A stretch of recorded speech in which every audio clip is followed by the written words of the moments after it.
আজকে আপনাদেরকে সুন্দর একটি জিনিস দেখাবো। ঢাকার ভিতরে ঢাকার ভিতরে এই প্রতিটা জমিতে সুন্দর করে পরিষ্কার করে দেখেন এখানে আলু লাগানো হয়েছে।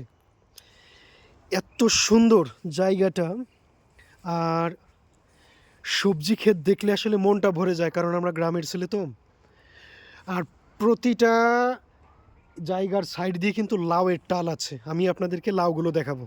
গাছে কি পরিমাণে কুল হয়েছে বলার বাইরে। এখানে কিন্তু সুন্দর কচু ক্ষেত আছে। আর কচুগুলো দেখলেই কিন্তু মনে হচ্ছে যে তুলে নিয়ে রান্না করি। আর লাউ হয়েছে দেখেন, অসাধারণ একটি লাউ, যেটা দেখলে মনে হচ্ছে এখনই খেয়ে ফেলি।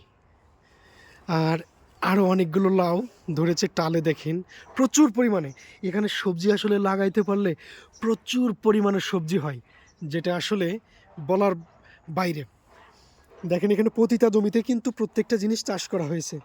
আর এই পাশে দেখেন বেগুন হয়েছে ছোট ছোট গাছেই। ওই যে দেখেন ছোট ছোট গাছে অবশ্যই দেখা যাচ্ছে, ভালো করে লক্ষ্য করুন, প্রত্যেকটা গাছেই কিন্তু বেগুন ধরেছে। আর এই পাশে দেখেন পালং শাক, পুঁই শাক, ডাঁটা শাক, লাল শাক সবই আছে। আসলে বাংলার জমিগুলো আসলেই অনেক উর্বর এবং প্রতিটা গাছেই কিন্তু ফল ধরে। আর যারা দেখেননি, দেখেন ঢাকার ভিতরে এত সুন্দর একটি জায়গায় এই লকগুলো তৈরি করা হয়েছে।